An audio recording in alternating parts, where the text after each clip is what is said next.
Today we're going to take a look at the shadow box that I built to commemorate mine and Mrs. Tinkerer's trip to Washington, D.C. that we took back in September.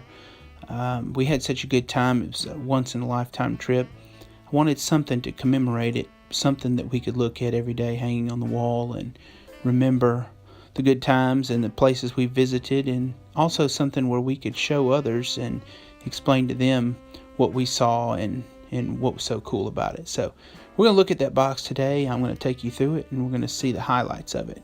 Let's get started. Let's first turn on the light that illuminates the inside of the box. As we zoom in on the flats of the outside of the box, we can see some silhouettes I cut out of wood and adhered to the box, things that are iconic to Washington, D.C., such as the Iwo Jima Memorial there. And here we come to just an eagle. There's the Jefferson Monument. We have George Washington's profile there. And we're panning down the Washington Monument. Interspersed throughout are stars of varying sizes, 4 different sizes. There's the Pentagon on the corner. And then on the bottom centered I have Washington, D.C. and the dates of our trip.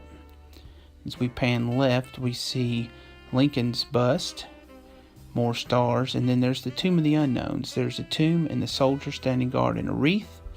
There's the top of the Capitol building, and as we pan up to where we started, we've got the metro train, which we rode every day that we were there.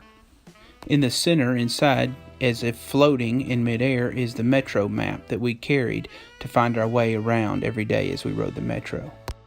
Going right along with that, you see our metro passes. They are suspended from the top, and the lanyards that we wore around our necks so that we could scan them quickly as we entered and exited trains. And one is turned one way and one's toward the other, so you can see both sides. Down in the bottom corner, you see the key that highlights the places that we visited, all corresponding to a number. And these correspond to the big red numbers around the map here. So, like this one is Madame Tussauds. And then there's a red line that goes over and ends at Madame Tussauds on the subway map, the actual map where we had circled it and visited that day. So as we go around, you see the sites that we visited: the International Spy Museum, you have the American History Museum, one of the Smithsonian museums we visited. Number 7 there is Air and Space. Then Sylvia Plath exhibit was at the National Portrait Gallery. As we pan down, we see the Udvar Hazy Air and Space, which is at Dulles, so there's no line. This map does not show that. You've got the National Mall down here, and as we pan back, we end right back at the key in the bottom. Look at my favorite part of the whole project, the hidden catch that holds the door shut. As we rotate the Washington Monument to the right, it has a magnet on the back, which corresponds to this Revachel magnetic cabinet lock inside, and it releases the catch and allows you to open the door. Watch as I manipulate it back and forth. You can see the catch opening and closing. Now let's look at the power source that powers the LED lighting.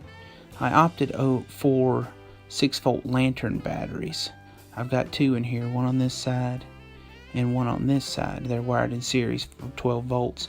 I opted for that instead of AC power because I didn't want a cord hanging out the bottom plugged into the wall. And then we'll look at the LEDs here around the outside. I had a previous project I had done with LEDs, and these were left over. And believe it or not, I had the exact amount of LEDs left to evenly space it around the whole box. It was like it was meant to be. A couple of quirky things to point out. Here's a picture of 7 ties that I purchased at a Goodwill in Virginia for $1 a piece. And here's a Chinese restaurant we ate at where they had dead ducks hanging in the kitchen, and Ashley said she thought they were rats. Also, this card is from a worker that worked at the Air and Space Museum. She just out of the blue volunteered that she was a Bigfoot fan, and we got to talking, and she wrote down from memory these books and their authors that I should check out. Well, that's pretty much it. I hope you enjoyed watching as much as I enjoyed creating the box and creating the memories that are in it. It's a little different format than I'm used to, but the box had already been made by the time I developed my YouTube channel, so I'm glad I could showcase it for you. Until next time, thank you.